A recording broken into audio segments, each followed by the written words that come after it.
Terima kasih Anda masih bergabung bersama kami, pemirsa, dan sebelum saya berbincang, lanjutkan perbincangan bersama Pak Bram TS Pakpahan, Head of Research Fund Manager PT Insight Investments Management.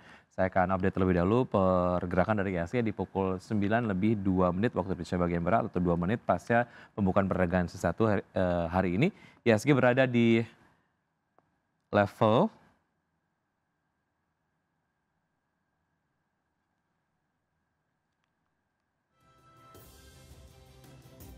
Ya, baik. Kita akan lanjutkan pembahasan terkait dengan Bursa Asia, pemirsa.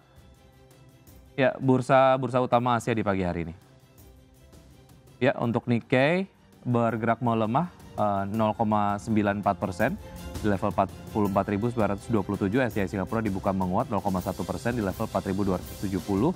Kospi Korea dibuka menguat 1,4% di level 3.433. Hang Seng Hong Kong dibuka menguat 1,06% di level 26.404. Dan berikutnya adalah saham-saham pilihan pagi hari ini pemirsa dari Pak Bram. Di antaranya adalah ada Astra Internasional dengan support di 5875, resistensi di 6700. Kemudian Telkom dengan support di 31110 dengan resistensi di 3500, AMRT di 1875, resistensi di 3000, dan juga BRIS dengan support di 2670, resistensi di 3500 dengan saham-saham yang pagi hari direkomendasikan buy. Kita akan langsung membahasnya bersama Pak Bram. Pak Bram, kita ke Astra Internasional. Apa yang membuat Astra Internasional favorable di point of view Anda, Pak Bram?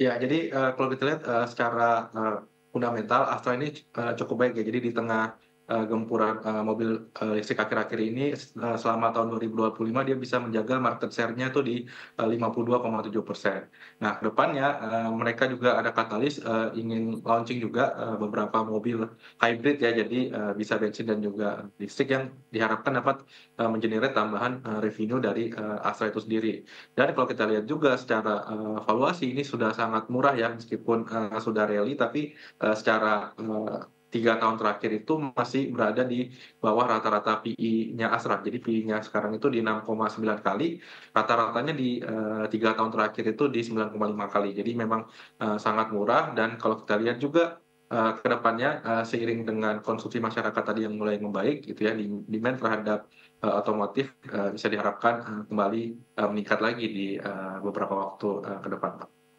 Baik, secara valuasi untuk Astra Internasional masih murah, Pak Bram? Masih, Pak, masih murah dengan target profit kita di 6.700, jadi masih ada upside sekitar 14% dari harga saat ini ya. Baik, untuk target akhir tahun itu ya? Betul. Oke, baik. Dari Astra Internasional ke Telkom, apa yang menarik dari Telkom sebetulnya, Pak Bram?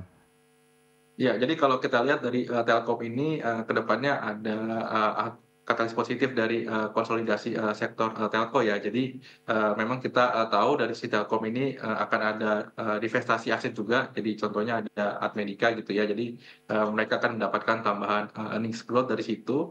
Dan kalau kita lihat juga secara industri telco ini ke depannya yield mereka atau ARPU mereka tuh bisa meningkat sebesar 4% ya, dengan potensi growth bisa mencapai 8%. Jadi kalau kita lihat ini cukup menarik dengan valuasi juga saat ini EV dan EV per EBITDA-nya di 4,9 kali, itu masih di bawah rata-rata 5 tahun terakhir. Jadi Telkom kita lihat sangat menarik ya, dengan target profit di 3.500, ada sekitar upside 12% dari harga saat ini. Dan kalau kita lihat juga dari sisi foreign sudah kembali masuk juga ke Telkom setelah memang beberapa waktu terakhir keluar, tapi kita melihat sudah ada perlahan-lahan foreign inflow ya untuk Telkom ini, Pak.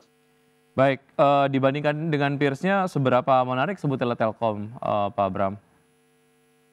Kalau kita lihat dibandingkan peers-nya lebih menarik Telkom ya, Pak. Kenapa? Hmm, Karena memang dari sisi foreign itu sudah sangat underweight ya untuk posisinya. Jadi nanti ketika misalnya foreign sudah signifikan flow-nya, itu pasti mayoritas akan di Telkom. Karena memang kalau kita lihat dari sisi bobot di MSCI juga ya, itu bobotnya paling tinggi dibandingkan misalnya peers-peers yang lain yang tidak setinggi Telkom. Dan kalau kita lihat juga dari sisi valuasinya itu sudah sangat murah dibandingkan mungkin peers-nya yang sudah lebih mahal dibandingkan Telkom secara dividen EBITDA, dan kita lihat Telkom ini sudah sangat murah dengan tadi dividen EBITDA-nya di bawah 4,9 kali.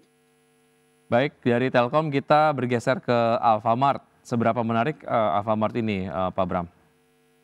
Ya, kalau kita lihat memang dari sisi Alfamart ini di tahun 2026 ini mereka sudah mentargetkan pembukaan toko baru sekitar 1.200 toko, dan kalau kita lihat ini sudah inline sampai dengan saat ini dengan growth dari satu tokonya itu sales-nya bisa sekitar 9 sampai dengan 10%.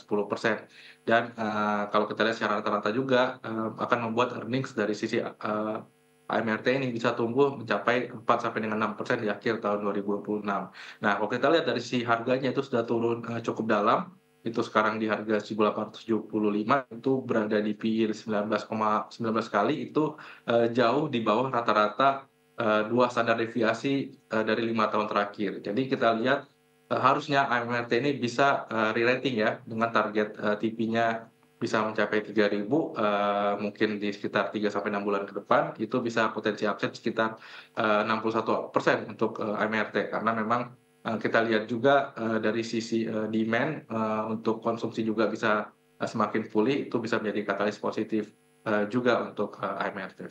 Baik, dari AMRT kita ke BRIS, Pak Bram, silakan.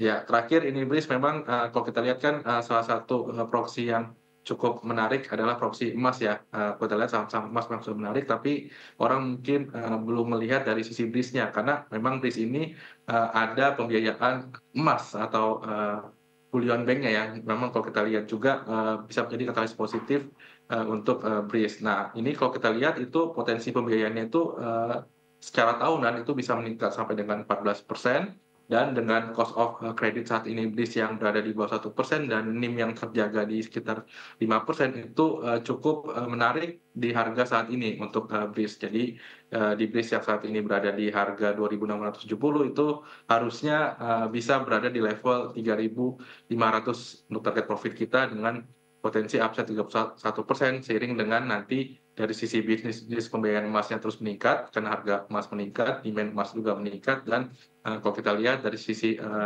cost of credit juga sudah sangat rendah, dan kemampuan mereka juga menjaga NPL cukup bagus dengan KYC untuk pemberian kreditnya yang memang cukup baik, sehingga dari sisi kreditnya bisa terjaga lancar dari sisi pembayarannya, pokok dan bunganya. Baik, itu tadi beberapa saham pilihan yang sudah direkomendasikan oleh Pak Bram. Di antaranya adalah ada Astra Internasional, kemudian juga Telkom, ada AMRT dan juga BRIS. Dan tadi secara proyeksi untuk pergerakan IHSG diproyeksikan akan melanjutkan penguatannya di hari ini. Terima kasih Pak Bram sudah bergabung di pagi hari ini di Market Watch. Semoga dapat menjadi referensi dan sumber informasi untuk pelaku pasar dalam menerapkan strategi investasinya hari ini. Namun keputusan investasi kembali ke tangan investor. Sukses selalu Pak Bram, saya selalu sampai jumpa. Terima kasih Pak, sehat selalu. Baik, sehat selalu, terima kasih. Dan pemirsa tetap bersama kami, saya jeda rekan saya Vina Munawar akan menyampaikan informasi menarik di Market Plus. Informasi apa yang akan disampaikan nanti Vina? Ya pemirsa, PT Sinergi Inti Andalan TBK rancang right issue jumbo senilai 3,2 triliun rupiah. Dan informasinya akan kami hadirkan usai jeda berikut ini.